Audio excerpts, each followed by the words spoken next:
एखाद्या गर्भवती स्त्रीला कसले डोहाळे लागतात विचार करा. काही खाण्याचं असेल, काही पिण्याचं असेल, बरोबर. धार्मिक गर्भवती महिलेला, श्रद्धासंपन्न त्या गर्भवती आईला समजा, जी आई होणार आहे तिला कसले डोहाळे लागतील आपण बघूया पुढे, हे कथेमध्ये आपण बघूया. त्याचबरोबर 7 वर्षाच्या अर्हंत भिक्षूची क्वालिटीज बघा, आज आपण ह्या धम्मपद अठ्ठकथेमध्ये बघणार आहेत. 7 वर्षाचा अर्हंत, त्याला भेटायला 40,000 भिक्षू संघ येतो, अर्हंत भिक्षू संघ येतो, आणि स्वतः नंतर बुद्ध सुद्धा येतात. नमो बुद्धाय. जय भीम मंडळी, मी धर्मपाल साळुंके पुन्हा एकदा आपल्या सगळ्यांचं स्वागत करतो धम्मसंगायनच्या या परियत्ती क्लासमध्ये, यूट्यूब चॅनलमध्ये. आपण बऱ्याच काळापासून उपसतावर, अष्टशिलेवरती आणि खूप साऱ्या महत्त्वाच्या सूत्रांवरती आपण अभ्यास करत आहोत, शिकण्याचा प्रयत्न करत आहोत, समजण्याचा प्रयत्न करत आहोत, आणि या वर्षावासाच्या काळामध्ये खूप चांगल्या प्रकारे धम्मश्रवण करत आहोत. खूप साऱ्या लोकांना याचा लाभ सुद्धा होत आहेत, त्यासाठी खूप खूप धन्यवाद.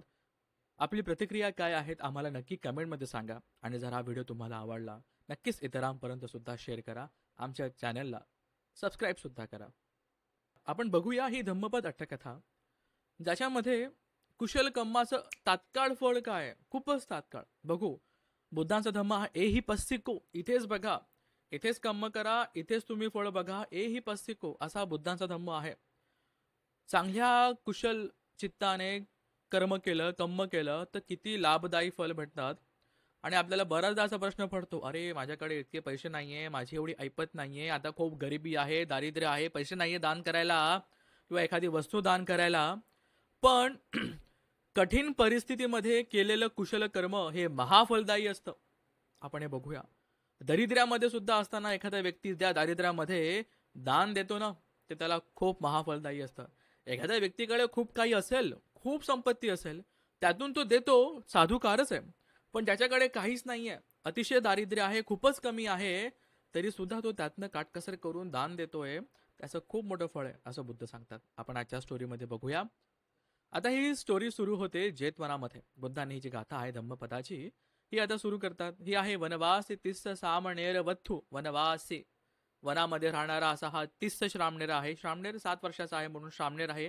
कारण की उपसंपदा ही कितव्या वयाला मिळते, म्हणजे भिक्षूंचं वय कमीत कमी किती असलं पाहिजे उपसंपदा घेण्यासाठी.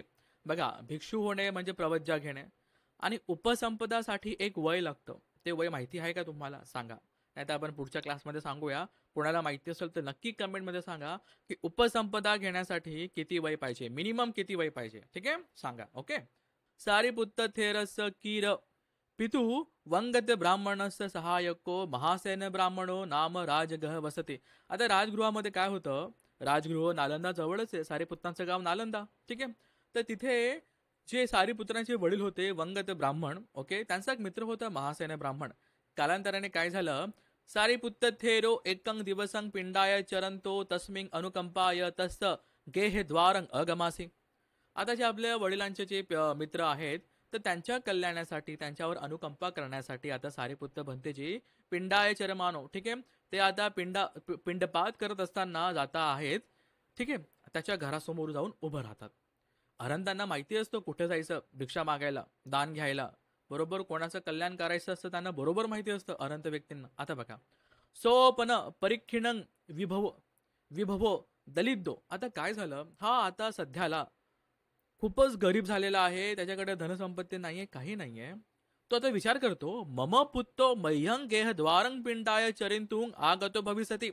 आता मित्राचाच मुलगा आहे, माझाच मुलगा आहे, माझा मुलगा हा पिंडपातासाठी आता माझ्या घराच्या द्वारासमोर येऊन बसलेला आहे. अहं चंफी दुर्गतो. अरे आता मीच दुर्गत आहे, माझ्याकडेच काही देण्यासारखं नाहीये. मह्यं दुर्गते भावं न जानाती मय्ये. कदाचित सारिपुत्तांना, त्यांना, माझ्या मुलाला माझा दुर्गत भाव, माझ्याकडे आता काही संपत्ती नाहीये, काही पैसे नाहीये, काही भोजन पाणी सुद्धा नाहीये चांगलं त्यांना दान देण्यासाठी, हे त्यांना माहिती नाहीये. नथी मे कोची देय धम्मो. अरे माझ्याकडे आता देण्यासारखं काहीच नाहीये, असा हा ब्राह्मण म्हातारा महासेन आता विचार करतो. थेरस सम्मुखा भवितुं असक्कंतो निलय. आता मला देण्यासारखं काही नाहीये म्हणून लाजेपोटी लाजून, किंवा आता मी त्यांचा चेहरा बघू शकत नाहीये, हिम्मत नाहीये त्यांना बघायची, देण्यासारखे काही नाहीये, म्हणून तो ब्राह्मण त्यांच्या समोर काही जात नाही आणि लपून बसतो. मग सारेपुत्त थेरो अपरंपी दिवसंग गमासी, परत गेलेत दुसऱ्या दिवशी. ब्राह्मण तथेव निलयी, परत ब्राह्मण लपून बसला, देण्यासारखे काही नाहीये म्हणून. नंतर किंची देव लभित्वा दस्तामेती चिंतोतोपी ना लभे, ब्राह्मण विचार करतो, अरे माझ्या घरामध्ये काही देण्यासारखं आहे का, घर शोधून काढतो, नाही सापडत आणि नाही देत. अथ एक दिवसंग एकस्मिंग ब्राह्मण वाचके थूल साटकेन सद्धिंग पायस पातिंग लभित्वा आदायं गेहं गंतवाव थेरंग अनुसरे. तो ब्राह्मण आहे, तर ब्राह्मण काही कार्य असेल वगैरे तो करून त्याला काय भेटतं, एका ठिकाणी त्याला खूप चांगला असा एक कापड भेटतो, ठीक आहे, चांगला थूल साटक चांगला भेटतं, त्यासोबत पायस पाती म्हणजे खीर, खूप चांगल्या प्रकारचं एक खीर त्याला भेटते. आणि जसं तो ते घरी आणतो, त्याला थेरांची, त्याला सारीपुत्तांची आठवण येते. नंतर एमंग पिंडपातंग मया थेरस्त दातुंग वट्टती, आता हे जे पिंडपात आहे ना, मी माझ्या थेरांना दान देईल असं तो विचार करतो. थेरोपी तंग खणंग झानंग समापजित्वा समापत्तितो उत्थायंग तंग ब्राह्मणं दिसवा. आता अरंतांना बुद्धांना माहिती असतं की कोण त्यांची आठवण काढते वगैरे वगैरे. आता इथं भंते ते त्यांच्या ध्यानामध्ये आहे, ते ध्यान करतायत. बघा, ध्यान शब्द आहे, आपण मराठी हिंदीमध्ये बोलतो, ध्यान शब्द आहे पालीमध्ये. प्रथमं ध्यानं, द्वितीय ध्यानं, तृतीय ध्यानं, ठीक आहे, चतुर्थ ध्यानं असं. मग आता ते त्यांच्या ध्यानामध्ये आहे, त्यांना विचार आला, अरे तिथे माझा जो उपासक आहे तो माझ्या आता आठवण करतोय. ब्राह्मणो देय धम्मं, अरे ब्राह्मणाला आता काहीतरी दान द्यायचं आहे, देय धम्मं लभित्वा मम आगमनांग पच्चासी सती, आता माझ्या तो आगमनाची वाट बघतोय, मया तत्त गंतुंग वट्टते, मला तिथं गेलं पाहिजे असं सारेपुत्त भंते विचार करतात. मग संघाटी पारोपित्वा पत्तंगादाय तस् गेहद्वारे तिठंगेव अत्तानंग दस्यसी, आणि लगेच पात्र चिवर घेऊन त्याच्या घराच्या दारासमोर तिथे उभं राहतात. मग ब्राह्मणो थेरंग देसवाव चित्तांग पसती, अरे कुशले वा वा साधुकारे, आज माझ्याकडे दान देण्यासाठी आहे आणि थेर भंते सारेपुत्त, धर्मसेनापती भंते सारेपुत्त माझ्या घराच्या समोर उभे आहे. त्यांना बघून हा ब्राह्मण खूप सुखी होतो, खूप खुश होतो. अथंग उपसंकमित्वा वंदित्वा पंटी संथारं कत्वा अंतो गेहे निसिदापेत्वा, मग भंतेंकडे जातो, भंतेना याचना करतो, भंतेची घरामध्ये या, मग घरामध्ये बसवून एका ठिकाणी बसवतो. पायच पाती गहेत्वा थेरस पत्ते आकिरी, आणि जे त्याला दानामध्ये भेटलेलं आहे ते आता दान देतोय. बघा, त्याला जे दानामध्ये भेटले तेच दान देतोय, ठीक आहे, ओके. नंतर थेर उपढंग संपटी छितवा हत्तेनं पत्तंग पिहती, आणि थेरांना कळलं, हो आता माझं पात्र अर्ध भरलेलं आहे, एवढं मला पुरे होईल, म्हणून थेर काय करतात, बरं बस बस झालं, उपढंग अर्ध भरलं आहे, बस झालं म्हणून. आता ब्राह्मण काय बोलतो बघा, भंते एकपटी विसंगमत्तो अयंग पायसो, भंतेजी हे पायस म्हणजे ही खीर तर एका व्यक्तीची आहे. परलोक संगहंग मे करोथ, मला तर परलोकामध्ये जायचं आहे, म्हणजे मला निब्बाणापर्यंत जायचं आहे. मा इध लोक संगहंग, मला हे इथं ठेवून काय करू, मला ह्या लोकांपर्यंत नाही राहायचं आहे. निरस्तमेव दातु कामुमी, तुम्ही सगळंच घ्या, सगळं घ्या तुम्ही. सब्बंग आकिरी, आणि सगळं खीर त्याने टाकलं. बघा, असा आग्रह करून भिक्षू संघाला आपण दान दिलं पाहिजे. आणि अशाच प्रकारे पार पात्रामध्ये हात घालून घालून आग्रह करून करून भिक्षू संघाला भोजन दान करायचे. आणि त्याच ठिकाणी थेर तिथे पूर्ण खातात. आणि मग त्या भोजनानंतर त्याला असं विचार येतो, आणि तो मनातल्या मनात काय म्हणतो, भंते अहंपी तुम्हेही दिठ्ठेव धम्म एवं पापुणेयती, की भंतेजी मला पण तुमच्यासारखा धम्म पाहिजे, जो धम्म तुम्हाला प्राप्त झाला आहे ना, तो मला सुद्धा पाहिजे. बघा, दान देत असताना आपल्या मनामध्ये खूप सारे विचार येतात. कधी आपण एखादी संपत्ती मागू, प्रॉपर्टी मागू, माझं काम अडकलेलं आहे ते व्हायला पाहिजे वगैरे वगैरे, माझं रिलेशन चांगलं व्हायला पाहिजे वगैरे वगैरे, खूप सारे विचार येऊ शकतात. आपण मनुष्य आहोत, खूप साऱ्या लाभ इच्छा वगैरे आपण मागत असतो. पण कुशल चित्ताने एखादा व्यक्ती काय मागतोय, की भंतेजी जो धम्म तुम्हाला प्राप्त झाला आहे, जे ज्ञान तुम्हाला प्राप्त झालं आहे ते सुद्धा मला मिळावं, असे तो इच्छा करतो. धर्मसेनापती सारीपुत्त यांना दान दिल्यानंतर मग भंते काय म्हणतात, हो तू ब्राह्मण, एवंग हो तू ब्राह्मणा, ब्राह्मण असंच होईल. तस्त अनुमोदन कत्वा उठ्ठायसना पक्क म्हणतो अनुपुब्बेन चारिकांग चरंतो जेतवन गगमासी, मग भंतेंनी आशीर्वाद दिला, एवंग हो तू ब्राह्मणा, असंच होईल ब्राह्मण, म्हणून तिकडनं आता भिक्षू सारेपुत्तची जातात. मग बघा, दुग्गत काले दिन्न दानं पण अति वीय तोसेती. बघा, खूपदा आपल्या मनामध्ये असा विचार येत असतो, अरे आता दान देण्यासारखं नाहीये, कठीण परिस्थिती आहे, कडकी चालू आहे, वेगळे वेगळे. पण त्या कठीण परिस्थितीमध्ये सुद्धा दान दिलेलं खूप लाभदायी असतं. कसं असतं आता पुढे बघू आपण. मग ब्राह्मणोपी तं दानं दंत्वा प्रसन्न चित्तो सो मनस जातो थेरे अधिमत्तं सिनेहं अकासे. मग कालांतराने खूप सारं दानधर्म करून तो थेरांबद्दल खूप स्नेह, खूप प्रेमभाव त्यांच्या मनामध्ये उत्पन्न होतो. मग अशाच प्रकारे काय होतं, सो थेरे सिनेहेने व कालंकत्वा सावथियंग थेरस्त उपठ्ठायक कुले पटिसंधी गणणे. कालांतराने तो उपासक मरतो आणि मग श्रावस्तीमध्ये, आता हा होता राजगृहामध्ये, नंतर श्रावस्तीमध्ये लगेच श्रावस्तीमध्ये थेराच्या म्हणजे सारीपुत्त भंतेंच्या कोणत्या तरी उपासकाच्या घरी त्याची पटिसंधी होते. आता पटिसंधी म्हणजे काय? जन्म घेणे नाही. पटिसंधी म्हणजे जेव्हा चित्त किंवा त्याला आपण सत्व म्हणू, ते चित्त ते सत्व एखाद्या आईच्या पोटात जातं आणि तेव्हा गर्भधारणा होते. ठीक आहे, कळलं? ज्या दिवशी पटिसंधी होते त्याच दिवशी गर्भधारणा होते, अशी गोष्ट आहे. पटिसंधी होते, ठीक आहे. असं नाही की जन्म झाला तेव्हा तो जीव येतो, नाही. पटिसंधी होते, बरोबर. जेव्हा पटिसंधी होते तेव्हा गर्भधारणा होते, असे. मग आता तंखणे एव पनस्य माता कुछियंग में गभ्भो उपठितोती यत्वा सामिकस आरोचेसे. मग तेव्हा त्या आईला कळतं की अच्छा आता प्रेग्नन्सी आली आहे, प्रेग्नंट झालेली आहे, ती लगेच तिच्या नवऱ्याला सांगते.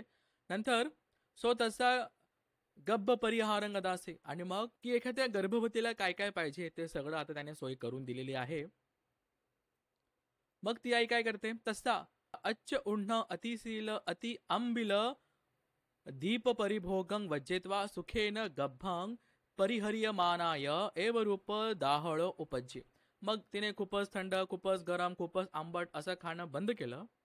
आता एखाद्या गर्भवती महिलेला कसले डोहाळे येतात विचार करा. ओके, जितक्या पण माझ्या आई वगैरे बघत असतील सगळ्या, बरोबर, कसे डोहाळे येतात, हे खाल्लं पाहिजे, ते खाल्लं पाहिजे, वेगळे वेगळे वेगळे. ठीक आहे, आता हे नाही सांगितलं पाहिजे, पण आपण जे मराठी कलाकार बघतो, सिरियल बघतो, एक असा इंटरव्ह्यू पाहिला, ते म्हणत होते की तिला बियरचे डोहाळे लागलेत. आता हे इथे सांगणं कितपत योग्य मला माहिती नाही, पण एक उदाहरण बघा, ज्या आईला असे डोहाळे लागू शकतात तर ते बाळ कसं होईल. वेदेही कोण, बिंबिसाराची बायको जेव्हा ती प्रेग्नेंट असते तिला डोहाळे काय लागतात की तिला बिंबिसाराचं रक्त प्यावंसं वाटतं, बरोबर. कालांतराने काय होतं, तो मुलगा जन्माला येतो अजातशत्रू, बापाला मारायला खूप सारा प्रयत्न करतो, शेवटी मारून पण टाकतो, बरोबर. पितृघातक असतो तो, पितृहत्या करणारा असतो तो. म्हणून स्वतःपन्न नाही झाला, बुद्ध सांगतात सामान्य फलामध्ये. म्हणून स्वतःपन्न नाही झाला असं बुद्ध सांगतात सामान्य फलामध्ये. बघा, अशाच प्रकारे लोकांना डोहाळे लागतात. पण एखादी धार्मिक व्यक्ती असेल, एखादी कुशल चित्ताने खूप धार्मिक कर्म करणारी एखादी व्यक्ती असेल, एखादी आई असेल, तर ती कशा प्रकारे तिला डोहाळे लागतात बघा. ती काय विचार करते, अहोवत अहं सारिपुत्त थेर प्रमुखानी पंच भिक्खू सतानी निमंतेत्वा गेहे निसिदापेत्वा असंभिनं क्षीर पायक दत्वा स्वयंपी कासाय वत्थानी परिहदित्वा सुवर्ण सरकं आदाय आसाय परियंते निसिदित्वा एकत्तानं भिक्खूनं उच्छिट्ट पायसं परिभुंजयन्ते. बाप रे, का नाही मी. बघा, आपल्याकडे प्रेग्नेन्सीमध्ये 7व्या महिन्याला कार्यक्रम करतात समजा, बरोबर. हिला आता फक्त ही प्रेग्नेंट झाली आहे, कळले की आता मी प्रेग्नेंट आहे, तिला डोहाळे कसे लागतायत, की बाबा मी सारीपुत्त भंतेंसोबत 500 भंते लोकांना माझ्या घरी बोलवू, त्यांना मी माझ्या घरी असंभिन्न खूपच गाढी, खूपच शुद्ध दुधाची, खूपच एकदम प्युअर दुधाची मी त्यांना खीर बनवून देऊ, मी स्वतः काशाय वस्त्र घालू. बघा, मी स्वतः काशाय वस्त्र घालू, त्याचबरोबर मी भंते लोकांना खूप चांगल्या प्रकारे भोजन दान देऊ, आणि त्या भिक्षूंची उरलेली उष्टी खीर खाऊ, असे तिला विचार येत आहेत, असे तिला डोहाळे येत आहेत. आणि मग घरचे काय म्हणतायत, धम्मिको नो धिताय डोहाळो. बाबा, आमच्या या मुलीचे जे डोहाळे आहेत किती धार्मिक डोहाळे आहेत, असं ते लोक विचार करतात. आणि तिला हे जे डोहाळे लागलेत ना, याचं कारण होतं, पुढे त्याने दिलंय, तसा कीरसो कासाय वत्त परिहदने डोहाळो कुच्चियं पुत्तस्थ बुद्ध शासने पब्बज्जाय पुब्ब निमित्त गहुसी. साहजिक आहे, आईला असे डोहाळे पडतायत की मी काशाय वस्त्र घालावं आणि मी भिक्षू संघाला दान धर्म करावं वगैरे वगैरे. म्हणजे हे त्याचं प्रतीक होतं की ती आईच्या पोटी जे बाळ जन्माला येणार आहे ते नक्कीच बुद्ध शासनामध्ये जाणार आहेत, भिक्षू होणार आहे, अशा प्रकारचे ते डोहाळे होते. ठीक आहे.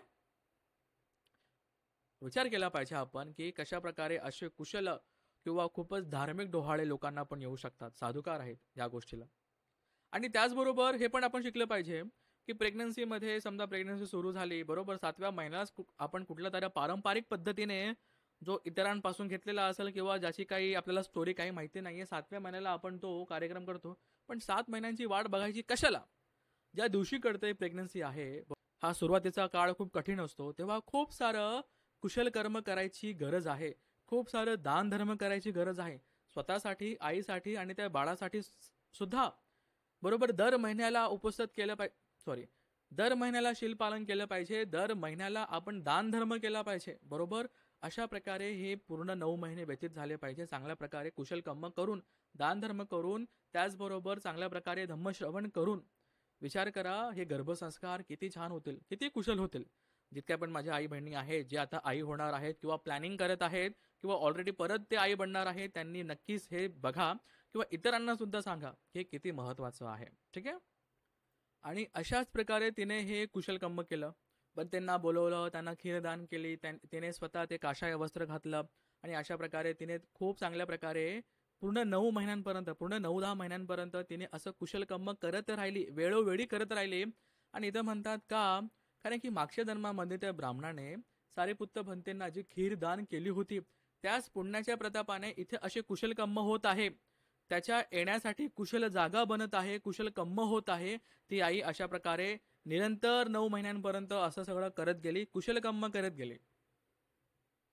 बघा कशा प्रकारे गर्भसंस्कार झाले आपण पाहिलं. ती आई तिच्या प्रेग्नन्सीमध्ये 9 महिन्यांपर्यंत दर महिन्याला म्हणा चांगल्या चांगल्या अवसरी भिक्षू संघाला बोलवायची, सारीपुत्तांना बोलवायची, त्यांना दान धर्म करायचे. बरोबर हे आपण पाहिलं. आता एखाद्या बाळाचा जन्म झाला तर काय केलं पाहिजे, किंवा त्यावेळेस बुद्धांच्या वेळेस श्रावक संघ किंवा जे उपासक संघ होता तो कशा प्रकारे वेळोवेळी निमित्त बघून कशा प्रकारे दान धर्म करायचा. आणि मुलगा लहान असताना आणि मोठा होतपर्यंत आपण खूप साऱ्या प्रकारचे कार्यक्रम करतो. बरोबर मग ते केस मुंडन असो किंवा कान टोचणे असो वगैरे वगैरे. ते हे कुठून सुरू झालंय आणि तेव्हा ती प्रथा काय होती आणि त्याच्या निमित्ताने लोक काय करायचे ते बघा. आता असंच आपण केलं पाहिजे. तुमची माझी संस्कृती काय आहे, आपण बौद्ध आहोत, बौद्धांची संस्कृती काय आहेत, आपल्या पारंपरिक काहीतरी गोष्टी आहेत का. आपण स्वतःला बौद्ध समजतो, बुद्धांचे श्रावक समजतो, आपण बुद्धांचे उपासक आहोत, पण आपल्याला बौद्ध म्हणून काही संस्कृती आहेत का. या आपल्या संस्कृती बघा तुम्हाला दिसेल या ठिकाणी कशा प्रकारे ते कुशलकर्म करायचे, बुद्धांचे उपासक कसं बघा. आता जाद मंगल दिवस आहे असं म्हणू आपण की बाळाचा जन्म झालाय आणि एक दिवस ठरवून आता काहीतरी कुशलकर्म करायचं आहे. म्हणून काय होतं, बाळाची सकाळी आंघोळ वगैरे केल्यानंतर खूप चांगल्या प्रकारे त्याचे केस कापून मंडेत्वा त्याला एखाद्या महागड्या शतसहस्र घनिकस्थ खूप महागड्या जवळपास लाख रुपयाच्या एका चादरीवरती खूप असं तो छान कंबल असेल त्याच्यावर त्याला ठेवतात. बरोबर आणि ठेवतात. त्याच वेळेस काय होतं, त्या बाळाचं लक्ष जातं सारीपुत्तांकडे, सारीपुत्त भंतेंकडे. त्या बाळाला विचार काय येतात बघा. काय, अयंग मे पुब्ब आचर्यो, अरे हे तर माझ्या पूर्वीच्या जन्माचे आचार्य आहेत. मया थेरंग निस्साय अयंग संपत्ती लब्धा, अरे मला या भिक्षूंमुळे, मला या थेरांमुळेच इतकी संपत्ती लाभलेली आहे की मी ह्या लाख रुपयाच्या कपड्यावरती झोपलेलो आहे. मया इमस्तंग एकं परित्यागं कांतुं वर्तते, आता तर मी काहीतरी परित्याग केला पाहिजे, परित्याग केला पाहिजे, मी काहीतरी दान धर्म केला पाहिजे असं तो विचार करतो. मग दख्खापद गहनथाय आनिय मानोतं कंबलं चूळंगुलियं वठेत्वा अग्गहोसे. काय करतो तो आता, मला काहीतरी दान धर्म केला पाहिजे. त्या बाळाला विचार येतात बघा. जे कुशल सत्व असतात, ते पुण्यवान सत्व असतात, त्यांना कदाचित अशी स्मृती असेल की ते अशा प्रकारे विचार करू शकतील. ठीक आहे. आता हा बाळ काय करतो, त्या कापडामध्ये जो खूपच महागडा आहे त्याच्यामध्ये त्याचं छोटीशी जे बोट आहे त्याला अडकवून टाकतो असं अडकवून टाकतो की आता भंतेकडे बाळाला घेऊन जायचं आहे. भंतेंना आशीर्वाद म्हणजे आता भंते आशीर्वाद देतील.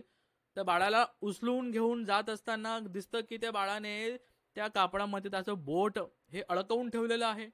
तर त्याचे आई वडील किंवा ते त्याला काढण्याचा प्रयत्न करतात. हा बाळ लागतो रडायला जोर जोरामध्ये, खूप जोरामध्ये, सो सो पर ओदी, खूप खूप रडू लागतो. मग लोक म्हणतात, अरे अरे नको नको नको, तुम्ही त्या मुलाला त्रास देऊ नका, काही करू नका, राहू द्या राहू द्या राहू द्या. असंच त्याला आपल्या भंतेंकडनं घेऊन जा. जसं भंतेंकडनं घेऊन जातो तसं अचानक त्या त्या कापडामधून त्या बाळाचं बोट हे सुटतं आणि ते कापड बरोबर कंबलंग थेरस्त पाद मोले पातुसी आणि बरोबर ते भंतेंच्या पायावर पडतं. आणि मग सर्व लोक साधुकार देतात. अरे अधहर अधहर कुमारेन अजानित्वा कथंती, म्हणजे की बाबा मुलाने अजाणता केलंय, मुलाने अजाणता केलंय असं ते विचार करतात. पण या मुलाने जाणता केलंय, त्याने इंटेन्शनली ते भंतेंना दान दिलंय अशा प्रकारे. आणि मग अशाच प्रकारे आता भंतेजी, आता हे ह्या मुलानेच तुम्हाला दान दिलेलं आहे असं समजून आम्ही तुम्हाला दान देतोय वगैरे वगैरे. भिक्षू विचारतात, तुम्ही मुलाचं नाव ठेवलं का? हे लोक म्हणतात, हो भंतेजी, आम्ही तर तुमच्या नावावरतीच त्यांचं नाव ठेवलेलं आहे. काय नाव ठेवलं आहे? म्हणे तिस्स. सारीपुत्तांचं आधीचं नाव काय होतं? उपतिस्स, बरोबर, म्हणून तिस्स, तिस्स नाव त्याचं ठेवलेलं आहे. मग हे घरचे जे नातेवाईक मंडळी आहे ते काय विचार करतात, अरे आपल्या मुलाचा जो कुशल चित्त आहे, कुशल धम्म आहे, हा आपण विसरता कामा नये. म्हणून काय करतात माहितीये? बघा, संस्कृती काय, धार्मिक लोकांनी काय केलं पाहिजे हे तुम्हाला माहिती नसेल आणि आज जर या व्हिडिओच्या माध्यमातून माहिती पडत आहेत तर हे लक्षात ठेवा.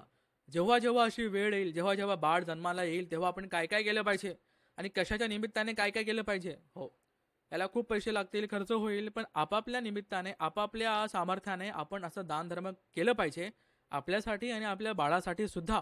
कसं?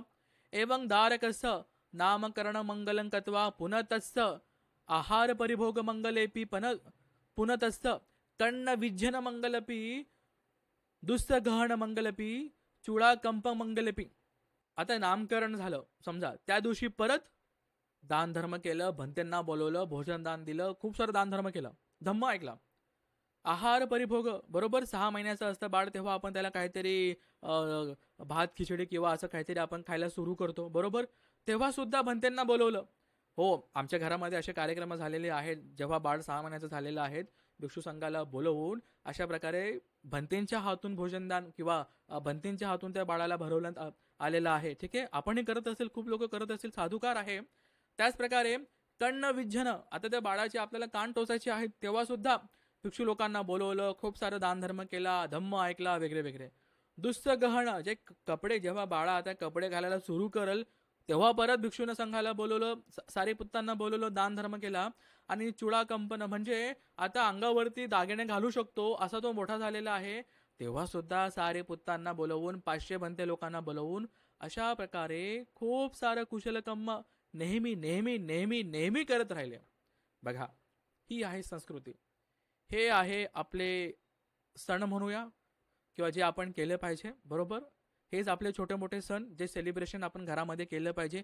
अशा पद्धतीने ते त्यांची ऐपत 500 भंतेंना बोलवायची होती, आपण एका भंतेंना तर बोलवू शकतो. साधुकार आहे, बरोबर. विचार करा, त्या बाळावरती किती छान संस्कार होतील. जेव्हा असे कुशल डोहाळे लागतील तेव्हा ते बाळ कसं जन्माला येईल, बरोबर. अशाच प्रकारे कुशल कर्म करत राहायचं आहे आपल्यासाठी पण आणि आपल्या होणाऱ्या बाळासाठी सुद्धा पण. ठीक आहे, माता भगिनींनो, अशा नोट्स बनवा. ज्या आई आता बनणार आहेत किंवा प्लॅनिंग करत आहेत त्यांना सुद्धा सांगा अशा प्रकारे कुशल कर्म करायचं. याला कर्मकांड बनवायचं नाहीये. आपण हे का करतोय हे माहिती असलं पाहिजे, की आपण हे का करतोय, कोणासाठी करतोय, कशासाठी करतोय.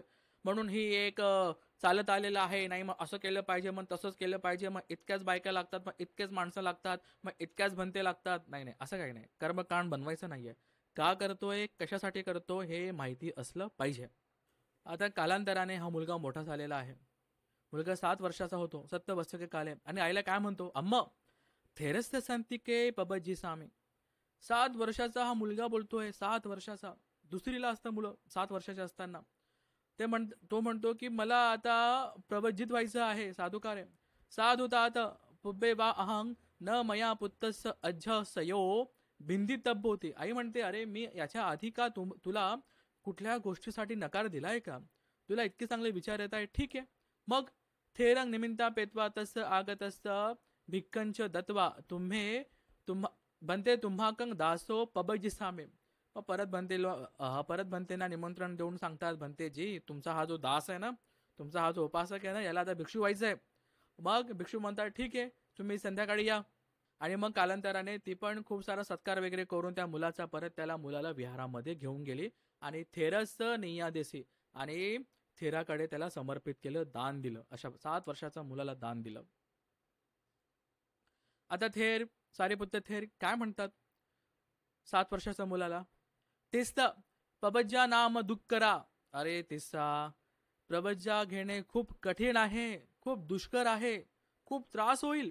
उन्हेन अथे सती सीतं लभती, सीतेन अथे सती उन्हं लभती, पबजिता किच्चेन जीवंती त्वंच सुखे दितो. अरे बाळा, जेव्हा तुम्हाला गरम काही पाहिजे असते ना, तुम्हाला थंड काहीतरी भेटतं. जेव्हा तुम्हाला काही थंड पाहिजे असतं, तुम्हाला गरम गरम काहीतरी भेटतं. पबज्जा किच्छेन जीवंती. अरे हे पबजिताचं जीवन खूप दुष्कर आहे, खूप कठीण आहे. तू तर सुखे देतो, तू तर खूपच सुखा तुपामध्ये वाढलेला आहे, एकदम लाडापाडाने तो वाढलेला आहे, मोठा झालेला आहे. हे तर खूपच कठीण आहे हे प्रवज्जा. तो काय म्हणतो, भन्ते अहंग तुम्हेही वृत्ती नियामेनेव सब कातुंग सखी सामी थेरो साधुती वत्वा तस्स पटिकूल मनसिकारो वसेन तच्च पंचक कमठानं आचिखित्वा तंग पब्बजासेसी. मग तिसं काय म्हणतो, भन्तेजी तुमच्या सांगितल्याप्रमाणे मी तुमच्या म्हणण्याचं पालन करेल, मी शिकेल असं. मग भन्ते म्हणतात, साधुकार आहे, खूप छान आहे. आणि मग त्याला कम्मठान देतात. कम्मठान म्हणजे ध्यान करण्याचं आलंबन देतात, कम्मठान देतात. काय पंचक कम्मठान? काय पंचक कम्मठान? तर केस आणि लोम म्हणजे शरीरावरचे केस, ठीक आहे. हे केस आणि हे लोम, नख, दंत आणि त्वचा, ठीक आहे. केस, लोम, नख, दंत आणि त्वचा हे 5 प्रकारचे कम्मठान देतात 7 वर्षाच्या भिक्षूला. आणि मग कम्मठान देतात. कम्मठान देऊन त्याला आता पबज्जा देतात. नंतर भिक्षूला प्रवचित केलं, त्याला कम्मठान दिलं आणि त्याचबरोबर आता भिक्षू दससू शिलेसू 10 शिलांमध्ये आता त्याला प्रतिष्ठित केलेलं आहे, भिक्षू झालेला आहे हा 7 वर्षाचा भिक्षू. 7 वर्षाचा भिक्षू, वा. आता घरचे काय करतात? माता पितरो पुतस्थ पबजित सत्कारं करून तो सत्ताहंग विहारेव एव बुद्ध प्रमुखस्थ भिक्खू संघस्थ. आता ही आई वडील इतके सुखी आहेत की ते 7 दिवसांपर्यंत विहारामध्येच थांबतात. विहारामध्ये भन्ते आहेत, म्हणजे बुद्ध आहेत आणि इतका मोठा संघ आहेत. ते अप्प उदक म्हणजे खूपच कमी पाणी असलेलं, म्हणजे फक्त नावापुरता पाणी असलेली खीर बनवतात. खूपच गाढी शुद्ध अशी प्युअर खीर बनवतात. 7 दिवसांपर्यंत भिक्षू संघाला भोजन दान देतात, खूप सारं दान धर्म करतात. 7 दिवसांपर्यंत विहारात थांबतात आणि मग 8व्या दिवशी ते आता जातात त्यांच्या घरी. आणि मग 8व्या दिवशी इकडनं भिक्षू संघासोबत आता हे छोटे भिक्षू आता हे जात आहेत श्रावस्तीकडे. आता भन्ते श्रावस्तीला पोहोचलेला आहे. श्रावस्तीच्या लोकांना खबर लागली की बाबा असे छोटे छोटे भन्ते आहेत. तर श्रावस्तीचे लोक खूप आता सुखी आहेत आणि त्यांना दान देण्यासाठी आता भिक्षू संघाचा पिंडपाताचा टाइम झालेला आहे. त्यांना दान देण्यासाठी आता काय होतं, सामणेरो केर अज्ज पिंडाय पवित्र सती. आता सामणे लोक येतील, मग सत्कार मस्त त्यांचा सत्कार करण्यासाठी करिसामाती पंचही साटक सतेही चुंबटकानी कथवा पंच पिंड पात सतानी संजेत्वा आदाय पटिपथे थटवा अदंसू. काय केलं त्यांनी, 500 प्रकारचे कपडे, 500 प्रकारचे दान आदी त्यांनी गाड्या लावल्या तिथे. भिक्षू संघ येतोय, त्यांना दान दिले जात आहे. परत दुसऱ्या दिवशी काय होतं, पुन्हा दिवसे विहारस्थ उपवन आंगंत्वा अदसू एवं सामणेरो द्विहेव दिवसेही साकट सहस्येही सद्धे पिंडपात सहस्रं लभित्वा भिक्खू संघस्थ दापेसी. आता या भिक्षूच्या कुशलकर्माने, 7 वर्षाच्या भिक्षूच्या कुशलकर्माने काय होतं, आता पहिल्या दिवशी पण खूप सारं दान मिळालं, पिंडपात मिळालं. दुसऱ्या दिवशी पण खूप सारं दान मिळालं, 1000 कापड, 1000 चिवर मिळाले. आणि अशा प्रकारे 2 दिवसामध्ये असे हजार त्यांना गोष्टी दान मिळाल्या. आणि मग काय होतं, ब्राह्मणकाले दिन्न थूल साटकस्स किरेस निसंदो अथस्स भिक्खू पिंडपात दायक तिस्तोती नाम करिंसू आता ह्या भिक्षूचं एक नाव पडलंय, पिंडपात दायक तिस्सो. हे नाव पडलं, आता त्यांचं पहिलं नाव पडलं समजा. आधी तिस्सं, आता हे पिंडपात दायक तिस्सो. का? कारण की 2 दिवसामध्ये त्यांना इतकं सारं दान मिळालेलं आहे, त्यांचं नाव पडलं आता. ठीक आहे, आता पुढे बघू अजून. आता होतं काय, आता थंडी जवळ येत आहे आणि खूप थंडी वाजायला सुरू झालेली आहे. आणि त्या छोट्या भंतेंनी बघितलं की खूप सारे भंतेजी शेकोटी करून त्याच्या आसपास असं कुडकुडत आहेत, खूपच थंडी वाजत आहेत. भंते जातात, विचारतात, भंतेजी काय झालं? अहो भंतेजी, खूपच थंडी वाजत आहे, आमच्याकडे तर काही असं गरम शॉल, गरम काहीतरी कापड नाहीये की जेणेकरून आम्ही या थंडीपासून स्वतःला वाचवू शकतो. मग भंतेजी, तुम्ही तर खूपच पुण्यवान आहे, तुम्हाला तर लगेच मिळून जातं, आमचं काय? असे बाकीचे भंतेजी बोलू लागतात. छोटे भंते म्हणतात, तुम्हाला पाहिजे का असं कंबल वगैरे? चला तुम्ही आता माझ्यासोबत चला. 7 वर्षाचा भिक्षू आता कंबलसाठी आता आपण डंगरामध्ये जाऊया असा विचार करतात. सगळ्या भंतेना सांगतात, ज्यांना ज्यांना अशा कंबल पाहिजे असेल, अशी गोधडी पाहिजे असेल, काहीतरी गरम ब्लँकेट पाहिजे असेल, तुम्ही माझ्यासोबत चला. भंतेजी पुढे आणि सगळे भिक्षू संघ ज्यांना ज्यांना पाहिजे ते जातात. घरोघरी जात असताना कालांतराने सगळे लोक दान दान देऊ लागले. खूप सारे कंबल त्यांना तिथे मिळू लागले. दान देण्याचं बघा, तुम्ही एकच दान दिले बरं का त्या म्हाताऱ्याने. काय? श्रद्धेपोटी सारीपुत्त भंतेंना त्याने हे खीर दान दिलं आणि तो मेला, कालांतराने मेला, कारण की म्हातारा होता. इतकं मोठं फळ तुम्ही बघा, कुशल चित्ताने प्रॉपर व्यक्तीला दिलेलं दान किती महाफलदायी असतं बघा. आता पुढे बघा काय होतं. आता पुढे असं होतं की सगळे भिक्षू लोक आता नगरामध्ये येत आहे आणि नगराच्या बाहेर द्वारामध्ये असे दुकानं असतील. त्या एका दुकानावरती एक व्यक्ती खूप सारे असे ब्लँकेट्स किंवा अशा ह्या गोधड्या विकत आहे. मग एक व्यक्ती येतो, त्या व्यक्तीकडे म्हणतो, अरे अरे तू लपव, हे तुझ्या ब्लँकेट्स लपव, ते भिक्षू लोक येत आहेत आणि ते तुमचे सगळं हे घेऊन जातील. तो म्हणतो, कोण येत आहे? भिक्षू लोक येतात. ठीक आहे. तो म्हणे लपो. म्हणे मला, मी बघेल मला काय करायचंय, मला हे लपवायचं आहे का मला हे त्यांना द्यायचं आहे, मी बघेल, तू तुझं बघ. असा तो दुकानदार त्याला पळवून लावतो. आता बघा इथे पालीमध्ये दिलंय, मी पाली वाचत गेलो तर हा व्हिडिओ 1 ते 1.5 तासाचा किंवा त्यापेक्षा जास्त बनून जाईल. म्हणून जिथे महत्वाचं आहे तिथे मी आता पाली बोलेल, बाकी मी मराठीत सांगतो. ठीक आहे. नंतर मग इथे एक गाथा अशी आहे, मच्छरिनो हि अंधबाला एव रूपेसु दानं ददमानेसु मच्छरिय यत्वा असदिसदानं दिस्वा मच्छरायंतो काळो वियो निरते निब्बतंती. बघा ही गाथा धम्मपदाची आहे आणि तिथे गोष्ट अशी आहे की जे आपण खूप चांगल्या प्रकारे कुशल कर्म करत असतो, दान धर्म करत असतो, तेव्हा काही लोकांना ईर्ष्या होते आणि ते लोक आपल्याला प्रेरित होऊ देत नाही किंवा दान धर्म करू नको असं म्हणतात. स्वतः करत नाही, आपल्याला पण करू देत नाही. आपल्याला आपलं कुशल पुण्याचं फळ तर मिळेलच, पण हे व्यक्ती स्वतः करत नाही, दुसऱ्यांना पण प्रेरित करत नाही. कालांतराने ते निर्यामध्ये जन्माला येतात असं म्हणतात. निरये निब्बंतती. बरोबर. म्हणून जर कोणी दान देत असेल ना, काय करायचं आपल्याला? पत्तीदान पत्तानुमोदन करायचं आहे, साधुकार द्यायचा आहे, साधू साधू म्हणायचं आहे. ठीक आहे. अशा प्रकारे पण कोणी दान देत आहे तर त्याच्याबद्दल आपल्याला ईर्ष्या भाव ठेवायचा नाहीये. आता त्या माणसाला पळवून लावलं आणि हा दुकानदार विचार करतो, अरे मला द्यायचं असेल तर मी देईल, बरोबर. मग असा विचार करतो की माझी इच्छा झाली तर मी देईल, पण काय आता हे डोळ्यासमोर ठेवलेलं आहे आणि जर मी दिलं नाही आणि हे समोरच ठेवलं आहे तर हे थोडं उचित नसेल. तो काय करतो, काही खूपच महाग असे ते ब्लँकेट्स असतात, 2 1-1 लाख रुपयाच्या, त्याला एका पन्नीमध्ये बांधून तो खाली लपून म्हणजे ठेवतो. ठीक आहे. आणि जसं भिक्षू संघ त्या द्वारातनं बाहेर येत असताना, त्या दुकानाच्या रस्त्यामध्ये येत असताना, त्या दुकानदाराला त्या 7 वर्षाच्या मुलाला, त्या 7 वर्षाच्या भिक्षूला बघून त्याला पुत्र स्नेह जागतो मनामध्ये. अरे हा तर माझ्या मुलासारखा आहे.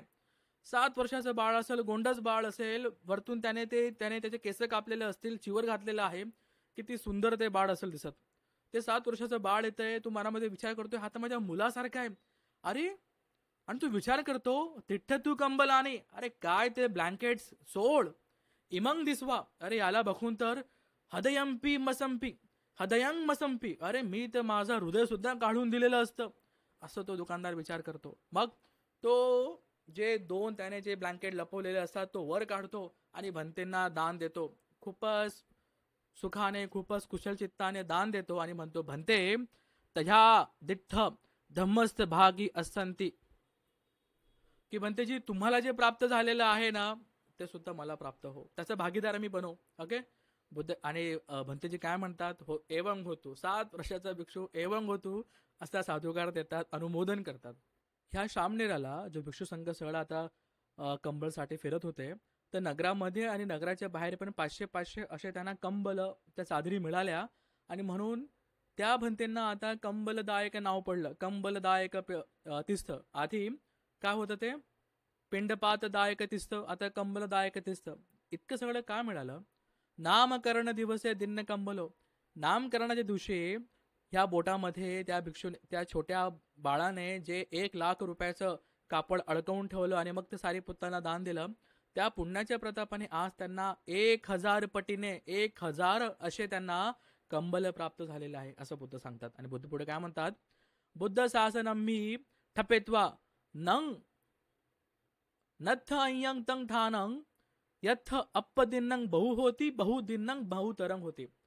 बुद्ध शासन सोडून इतर असं कुठलं स्थान नाहीये, कुठलं शासन नाहीये जिथे कमी दिलेलं खूप महाफलदायी होतं आणि महाफलदायी आणि महा दिलेलं खूपच खूपच फलदायी होतं. अशा प्रकारे बुद्धांचा धम्म आहे. मध्यम निकायामध्ये ही गाथा आलेली आहे. आता हे 7 वर्षाचे भंतेजी खूपच फेमस झालेले आहेत. त्यांना भेटायला, त्यांना दान धर्म करायला विहारामध्ये खूप लोक येत आहेत, रोजच लोक येत आहेत. आणि कालांतराने भंतेंना असं वाटतं, अरे या विहारामध्ये रोजच माझ्या नातेवाईकांची, माझ्या उपासक मंडळींची इतकी गर्दी होते की मला ध्यान करायला मिळत नाहीये. 7 वर्षाचा भिक्षू असा विचार करतोय, मला ध्यान करायला मिळत नाहीये, मी काय केलं पाहिजे. आता ही जागा आपण सोडली पाहिजे असा त्यांना विचार येतो. ते बुद्धांकडे जातात. बुद्धांकडे ते कंबठान घेतात. कंबठान घेऊन भंतेंची बुद्धांची परमिशन घेऊन आता ते दुसऱ्या ठिकाणी मी ध्यान करायला जातो असा विचार करतात. मग असा पण विचार येतो की मी श्रावस्तीच्या जवळच राहिलो ना, तिथे पण माझे नातेवाईक, तिथे पण माझे हे सगळे उपासक मंडळी येतील आणि नेहमी येतील. मग आपण कुठेतरी दूर गेलं पाहिजे असा विचार करत करत ते आता 120 योजन दूर, म्हणजे खूपच लांब पोहोचलेले आहे एखाद्या नवीन जागेवरती, जिथे त्यांना कोणीच ओळखत नाहीये. अशा ठिकाणी ते पोहोचतात. एका नवीन ठिकाणी आलेले आहेत आणि तिथे त्यांना एक उपासक दिसतो. उपासकाला विचारतात, उपासक इथे कुठे असं राहण्याची जागा आहे का, किंवा अशा काही अरण्य आहे का, वनराई आहे का, जिथे मी खूप चांगल्या प्रकारे ध्यान करू शकतो. त्या उपासक, म्हातारे उपासक त्या भिक्षूंना बघतो आणि त्यांना परत त्या भिक्षूला बघून मनामध्ये पुत्र स्नेह उत्पन्न होतो. आणि मग म्हणतो, भंतेजी तुम्ही माझ्या सोबत चला. आणि मग त्यांना सोबत जात असताना हा छोटा भिक्षू आजूबाजूला बघतो. खूपच सुंदर असे झाडं आहेत, फुलं आहेत, खूपच चांगले डोंगर आहेत. बघत तो विचारतो, उपासक हे काय आहे, हे काय आहे, हे काय आहे. आणि उपासक पण सांगतो, भंतेजी हे आहे, असं आहे, तसं आहे. आणि मग एका अरण्याच्या एका ठिकाणी जिथे छोटंसं विहार असेल किंवा राहण्याची जागा असेल तिथे त्यांना घेऊन जातो आणि म्हणतात, भंतेजी तुम्ही इथे थांबू शकतात. मग उपासक त्यांना नाव विचारतो, तुमचं नाव काय भंतेजी. तेव्हा उपासक काय नाव सांगतो, तेव्हा भिक्षू काय नाव सांगतात, मी तर वनवासी आहे. आता हे 3रं-4थं नाव त्यांना पडलंय, मी तर वनवासी आहे. ठीक आहे, साधुकार आहे भंतेजी, तुम्ही उद्या आमच्याकडे आमच्या नगरामध्ये तुम्ही भोजनासाठी या. असं ते भंतेंना 7 वर्षाच्या भंतेंना आमंत्रण देतात. भंतेजी होकार देतात आणि हा परत त्यांच्या गावामध्ये परततो आणि लोकांना सांगतो, अरे आपल्याकडे तर वनवासी नावाचे भिक्षू आलेले आहेत, उद्यासाठी त्यांच्या जेवणाची, भोजनाची आपण व्यवस्था केली पाहिजे. इथे आता गावामध्ये माहिती पडले की बाबा एक छोटे भंते आलेले आहेत, त्यांना आपण दान धर्म दिला पाहिजे. मग नेक्स्ट डे भंतेजी सकाळी उठून जातात, पात्र चिवर घेऊन आता नगरामध्ये जातात. 7 वर्षाचा भिक्षू कसा दिसेल बघा, पात्र घेऊन नगरामध्ये जातोय. लोक दान देत आहेत, खूप दान देत आहेत समजा, पण भंतेंना जेवढं पाहिजे तेवढं त्यांनी घेतलं. लोक खूप प्रेमाने बघतायत, 7 वर्षाचा भिक्षू आहे. असं नाही की दान दिलं आणि परत आपल्या घरामध्ये गेले. सगळे लोक बघतच आहेत, बघत राहिलेत, त्या 7 वर्षाच्या भिक्षूला बघतच राहिलेत. आणि खूपच छान होईल भंतेजी, तुम्ही आमच्याकडे वर्षावास केला तर. तुम्ही ते वर्षावास केला तर आम्ही पण अष्टशील घेऊ, आम्हाला पण खूप चांगल्या प्रकारे धम्म लाभ होईल असा विचार करतात. त्यांनी होकार दिला आणि कालांतराने भंते तिथे वर्षावास करू लागले आणि दर दिवशी तिथे भोजनासाठी पिंडपात करू लागले समजा. ओके. आता जेव्हा लोक त्यांना नमन करायचे ना, ते 2 शब्द बोलायचे का, सुखिता होत दुःखा मुच्छत. तुमचं मंगल हो, तुमचं कल्याण हो, तुमचं दुःखापासून तुमची मुक्ती हो, एवढंच बोलायचे. याच्या व्यतिरिक्त काहीच बोलायचे नाही. ठीक आहे. मग वर्षावास सुरू आहे. आता पहिला महिना संपला, दुसरा महिना संपला, आणि जसा वर्षावासाचा तिसरा महिना येत आहे तसं 7 वर्षाचे हे भिक्षू खूप चांगल्या प्रकारे आपल्या कम्मठानाचा अभ्यास करत करत पटीसंविदा ही अरहंत पापोणे 7 वर्षाचे हे भिक्षू अरहंत पदाला प्राप्त करतात. एकांतवासमध्ये आहे.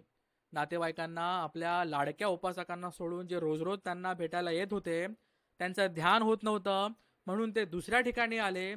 ज्यांना जिथे कोणी ओळखत नव्हतं तिथे एकांतामध्ये राहून ते आता ध्यान करू लागलेत. आणि कालांतराने हे भिक्षू 7 वर्षाचे हे भिक्षू अरहंत होतात.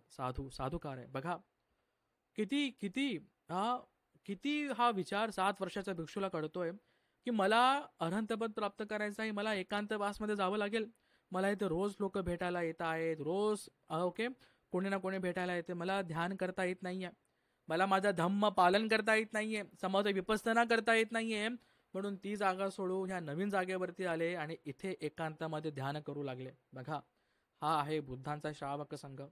समत विपස්සना करणारा हा आहे बुद्धांचा श्रावक संघ. ठीक आहे.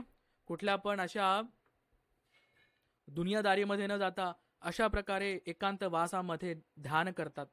ओके. बुद्धांच्या वेळेस पण भिक्षू संघ अशाच प्रकारे बुद्धांकडनं कम्मठान घ्यायचं आणि जंगलामध्ये जाऊन ध्यान करायचे. बस फक्त भोजनासाठी ते नगरामध्ये यायचे, भोजन करायचे, परत जायचे आणि कुठे गुहांमध्ये, कुठे जंगलांमध्ये एकांतवासामध्ये ध्यान करायचे अरहंत प्राप्तीपर्यंत. अशा प्रकारचा संघ बुद्धांचा श्रावक संघ होता. आता एक महाप्रसंग जो तुम्ही कधी ऐकला नसेल, त्यांनी स्टोरी ऐकली असेल त्यांना माहिती असेल, पण असा प्रसंग तर कधी झालेला नाहीये. एकुलता एक प्रसंग की इतका मोठा प्रसंग की 7 वर्षाच्या भिक्षूला, 7 वर्षाच्या अरहंत भिक्षूला भेटायला बघा तो कोण कोण येत आहे आणि कसे येत आहेत ते पण बघा. खूप मोठा प्रसंग आहे. वाचताना अंगावरती काटे येतात. बघू आता कसं गोष्ट आहे. वर्षावास संपतो, 3 महिने होतात. आता भंते सारीपुत्तांना 30 भंतेंची आठवण येते आणि ते बुद्धांकडे जातात. बुद्धांना म्हणतात, भंतेजी मी आता 30 कडे जातो. भंते म्हणतात, हो ठीक आहे सारीपुत्र, आपण जाऊ शकतात. बुद्धांकडनं परमिशन घेतात, त्यांना सांगतात, निघतात. आपल्या 500 भिक्षू संघाला घेऊन निघतात. लगेच त्यांना मोगलान भंते भेटतात. ते विचारतात, अहो भंते तुम्ही कुठं चाललेत? ते सांगतात, मी 30 भंतेंना भेटायला चाललोय. मोगलान भंते म्हणतात, हो चला मी पण चालतो. सारीपुत्र भंतेजी तर त्या 30 भंतेचे उपाध्यायक आहे, ते येऊ शकतात त्यांना भेटायला. मोगलान भंते म्हणतात, चला मी पण येतो. मोगलान भंतेसोबत त्यांचे 500 भंते लोक येतात. ओके. हे लोक लगेच पुढे त्यांना भेटतात. महाकस्तप दुतांगधारी, दुतांगामध्ये अग्र असे महाकस्तप त्यांना भेटतात. महाकस्तप विचारतात, भंते आपण कुठे जात आहेत? सांगतात, आम्ही 30 भंतेंना भेटायला चाललोय. 7 वर्षाचं भिक्षूला बरं का. महाकस्तप म्हणतात, चला मी पण चालतो. त्यांच्यासोबत त्यांचे 500. नंतर पुढे अनिरुद्ध भंते भेटतात. कुठे चाललेत? 30 भंतेंना भेटायला चाललोय. चला मी पण चालतो. त्यांच्यासोबत त्यांचे 500. पुढे चालतात. उपाली भंते भेटतात. अरे भिक्षू संघ तुम्ही कुठे चाललेत? आम्ही 30 भेटायला चाललोय. चला मी पण येतो. त्यांच्यासोबत त्यांचे 500 भिक्षू लोक येतात. असं करत करत पुण्य भंते वेगळे वेगळे बुद्धांचे 80 महाश्रावक येतात. त्यांच्यासोबत त्यांचे सगळे भिक्षू संघ येतो. अशा प्रकारे 40,000 भिक्षू संघ 30 भंतेंना, जे फक्त 7 वर्षाचे अरहंत आहे, त्यांना भेटण्यासाठी 40,000 भिक्षू संघ जातोय. बुद्धांचा अग्रश्रावक आणि त्यांचा संघ समजा असे 40,000 भिक्षू संघ जातोय. किती? 120 योजन दूर जातोय. खूपच लांब जात आहेत. कसे जात आहेत? पायी पायी जातात. ते सगळे इद्धी संपन्न होते. ते असे जाऊ शकले असते, इकडनं गायब झाले आणि तिथे गेलेत एका सेकंदामध्ये, पण नाही. ते 120 योजन चालत चालत चालत चालत पिंडपात करत जात आहे. साधुकार आहे. त्या 7 वर्षाच्या भिक्षूची किमया बघा. त्या 7 वर्षाच्या भिक्षूचं पुण्य बळ बघा. 80 महाश्रावक त्या भंतेला भेटायला येत आहेत. भिक्षू संघ त्या नगराकडे पोहोचतो आणि त्या नगराकडे त्यांना एक उपासक भेटतो आणि त्या उपासकाला विचारतात, अरे इथे कुठले एक भिक्षू आहे का, छोटे भिक्षू आहे का? तो हो म्हणे आहे, ते तिथे राहतात. म्हणे त्यांचं नाव काय? तर म्हणे ते वनवासी तीर्थथेर आहे. अच्छा अच्छा, तर तुम्ही आम्हाला त्यांच्याकडे घेऊन जाल का? असं भिक्षू संघ विचारतो. तो म्हणे हो हो हो. आणि त्यांना भंते लोकांना एका ठिकाणी थांबवतो आणि आपल्या गावात जातो आणि म्हणतात, अरे सारे पुत्र धर्मसेनापती, सारे पुत्र भंते, महामोगलान भंते, महाकश्यप भंते, इतके सगळे भंते लोक 40,000 भिक्षू संघाला घेऊन आपल्या गावामध्ये आलेले आहेत तिस्त भंतेंना भेटायला, वनवास तिस्त भंतेंना भेटायला. चला त्याला त्वरा करा, आपल्याला त्यांची सेवा करायची वगैरे वगैरे करून ते त्यांना बसण्यासाठी जागा करण्यासाठी खूप साऱ्या गोष्टी सोबत घेऊन येतात.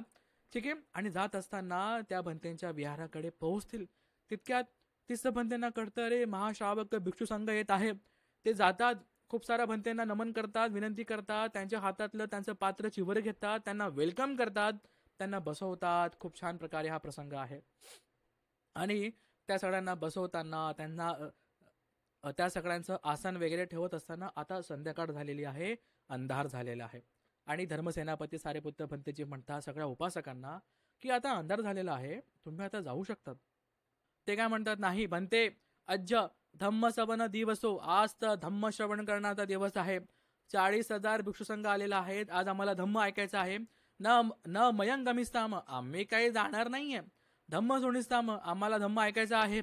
इतो पुब्बे धम्म सवनंपी नाम नथी, याच्या आधी आम्ही कधीच धम्म ऐकलेला नाहीये असं ते म्हणतात. मग सारीपुत्र भंतेजी शामणेर भंतेला म्हणतात की चला तिस्त तब उपठाका की ते नाही सामणेर दीपक जालेत्वा धम्म सवनस कालं घोसेही. शामणेर, आता तू आता हे दीपक म्हणजे हे ते दिवे आहे ते जाळ, आणि आता धम्म सवनाचा काल झालेला आहे, तू आता हे घोषित कर, लोकांना सांग. मग तेव्हा भंते शामणेरला म्हणतात, तिस्त तव उपठाका धम्मं सोतु कामम्हा ती वदंती कतेही ते सांग धम्मंती.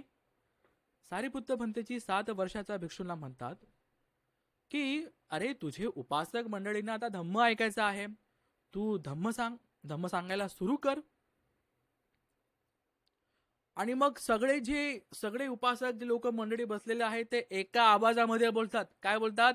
भंते अम्हाकं अय्यो सुखिता होत दुःखा मुच्यती इदानी द्वे पदानी ठपेत्वा अय्यं धम्म कथं न जानाती अम्हाकं अय्यं धम्म कथिंग देत वदिंगसू. अरे बापरे, सगळे एका आवाजामध्ये बोलू लागले. भंतेजी, आमचे जे भंते आहेत ना, छोटे भंते, हे फक्त सुखित होत दुःखा मुच्यती, फक्त त्यांना हे 2च गोष्टी माहिती आहेत, इतर धम्मकथा त्यांना माहिती नाहीये असं ते सगळं म्हणतात. आणि कोणीतरी दुसऱ्याने आम्हाला धम्मदेशना द्यावी असं ते सगळे एका आवाजामध्ये म्हणतात. ठीक आहे. पण आता गोष्ट अशी आहे की 7 वर्षाचे भिक्षू अनंत झाले आहेत ना, तरी त्यांना धम्म देण्याची इच्छा नसायची, असं त्यांचं कारण असायचं. मग लोकांचा आवाज आला की यांना तर 2च गोष्टी माहिती आहे, की तुम्ही सुखी हो आणि तुमची दुःखातून मुक्ती हो. मग सारेपुत्र भंतेजी म्हणतात, भंते तिसरा सामणेर कथंपन सुखिता होंती कथंपन दुःखा मुच्यंती एमेसंग नो दिन्नं पदानं अत्तंकतेही. अरे शामणेरा, सुखी कसं होतात, दुःखातून मुक्ती कशी होते, अरे हे तर सांग. मग 7 वर्षाचे अरहंत काय करतात? साधू भंते ते चित्त बीजानि गहित्वा धम्मासनं आरुह्य पंचही निकायेहि अत्थंच कारणंच अकड्ढित्वा घनवस्तं वसंतो चातु दीपक महामेघो विय खंद धातु आयतन बोधि पक्षीय धम्मे विभजंतो अर्हत कुट्टेन धम्म कथं कथेत्वा. बापरे, 7 वर्षाचा हा अरहंत भिक्षू 40,000 भिक्षू संघासमोर बसून धम्म द्यायला आता सुरुवात करतोय. बघा तिथे कोण कोण आहे. तिथे सारीपुत्ता भंते आहे, तिथे महामोग्गलान भंते आहे, तिथे महाकश्यप भंते आहे, तिथे अनिरुद्ध भंते आहे, तिथे पुण्य भंत आहे, तिथे नाना प्रकारचे उपाली भंते आहेत. महाश्रावक, बुद्धांचे महाश्रावक त्या ठिकाणी बसलेले आहेत. आणि तिथे हा 7 वर्षाचा अरहंत भिक्षू एका ठिकाणी धर्म आसनावरती बसून, धम्मासनावरती बसून आता ते धम्म सांगायला सुरू करतायत. कसं सांगतायत? अर्थंच कारणंच, अर्थ काय, त्याचं कारण काय, हेतू काय, पच्चय काय, अकड्ढित्वा घनवस्तं वसंतो, ज्या प्रकारे मोठा पाऊस पडतो, महामेघ, खूप मोठे काळे ढग आलेले असतात आणि ते धो पाऊस पडतो, खूप जोरात पाऊस पडत असतो. अशा मोठा ज्ञानेने भंते खंद आयतन धातू बोधीय पक्ष धम्मी आहेत, त्यांचं विभाजन करून विभजनतो त्याला फोडून फोडून सांगतात. त्याचं एकदम डिटेलमध्ये अनालिसिस करून फोडून फोडून सांगतात की हेच अर्हत कुटेन धम्म कथं, हेच अर्हंत बनण्याचं कारण आहे, यानेच तुम्ही अर्हंत बनू शकतात.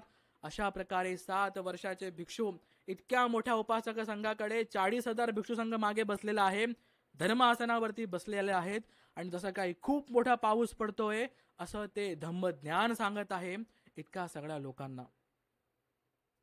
पुढे बनते एवं अर्हत पत्तसा सुखंग होती, अर्हत पत्तो एव दुःखा मुच्यती, ससे जना जातु जाती दुःखादी ही चेव, निर्य दुःख आदी ही च पुनः परिमुच्यंती. अशाच प्रकारे जर एखादा व्यक्ती अरहंत पदाला पोहोचला तरच तो सुखी होऊ शकतो. असा एखादा व्यक्ती जो अरहंत पदापर्यंत पोहोचला तर तो दुःखापासून मुक्ती होऊ शकतो आणि जाती आदी दुःख, जन्म मरा दुःख मृत्यू यापासून त्याची सुटका होते, निर्यापासून त्याची सुटका होते आणि परत तो कधी जन्म घेत नाही, परत तो कधी मरत नाही, असं 7 वर्षाचे अरहंत भिक्षू धम्म सांगतात. अशा प्रकारे धम्म सांगितला. सारिपुत्त म्हणतात चला हे तर ठीक आहे, थोडं स्वरामध्ये पण सांग, म्हणजे गाथेमध्ये पण सांग. गाथेमध्ये पण धम्म सांगतात, लोक साधुकार देतात, खूप छान खूप छान खूप छान. आणि तेव्हाच काय होतं, जे उपासक मंडळी समोर बसलेले आहे ना त्यांच्यात 2 ग्रुप बनतात. एक ग्रुप ज्यांचा खूप सारी श्रद्धा उत्पन्न झालेली आहे 7 वर्षाच्या अरहंत भंतेमध्ये, आणि एक ग्रुप आहे जो खूप आता कुज्झित झालेला आहे, त्यांचं मन खूप खराब झालेलं आहे. ते काय म्हणतात की हे 7 वर्षाचे भंते, त्यांना इतका सगळा धम्म माहिती होता, त्यांनी 3 महिन्यापर्यंत आम्हाला काहीच धम्म सांगितलं नाही, फक्त सुखी हो, दुःखातून तुमची मुक्ती हो, आणि फक्त एवढंच सांगितलं, त्यांना तर इतका सारा धम्म माहिती आहे. असा एक ग्रुप विचार करू लागतो, ठीक आहे. आणि एक ग्रुप खूप चांगल्या मनाने, खूप परिशुद्ध मनाने साधुकार देतोय, आणि तेव्हा बघा काय होतं, खूप मोठी गोष्ट होते. तिथे भगवान बुद्ध बसलेले आहेत, बुद्ध जेतवनामध्ये आहेत, आणि बुद्धांना असा विचार येतो, अरे त्या ठिकाणी असे 2 प्रकारचे ग्रुप बनलेले आहेत. एक जो ग्रुप आहे ना तो श्रद्धा संपन्नता आहे, पण सध्या असा चुकीचा विचार करतोय, आणि ह्या चुकीच्या विचाराने कदाचित ते निर्यामध्ये सुद्धा जाऊ शकतात. मी काहीतरी केलं पाहिजे. करुणामय बुद्ध काय असतात, करुणासागर बुद्ध काय असतात. अरे हे लोक खूप शुद्ध आहेत, चांगले आहेत, शीलवान आहेत, पण आता सध्या ते एखाद्या अकुशल विचारामध्ये अडकलेले आहेत. मला त्यांना त्यातून मुक्त केले पाहिजे, मला त्यातून त्यांना सोडवलं पाहिजे, मी त्यांची आता मदत केली पाहिजे. आता या ठिकाणी धम्म सांगत सांगत आता सकाळ झालेली आहे, ठीक आहे. मग आता भिक्षू संघाची भोजनाची व्यवस्था करायची आहे, म्हणून सगळे गाववासी काय करतात, मंडप लावतात, भिक्षू संघाला बसायला जागा बनवतात, वगैरे वगैरे. भोजनाची वेळ होते, या ठिकाणी भिक्षू संघ आता त्या मंडपामध्ये पोहोचलेला आहे, वनवासी पण आता येतीलच, आणि त्या मंडपामध्ये तिथे बुद्ध प्रकट होतात, बुद्ध तिथे येतात. बुद्धांना बघून लोक खूप आवाज काढतात, अरे बुद्ध आले, बुद्ध आले, सम्यक संबुद्ध आलेले आहे, साधुकार आहे, वगैरे वगैरे वगैरे. बुद्धांना स्थान दिलं जातं, बुद्ध बसतात, इतर सगळा संघ बसतो, तिस्स भंते पण येतात.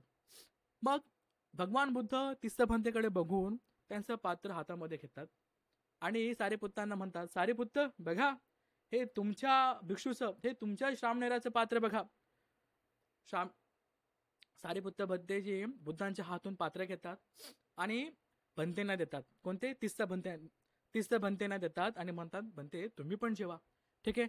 अशा प्रकारे गावकरी पूर्ण भिक्षू संघाला, बुद्ध प्रमुख संघाला भोजनदान देतात.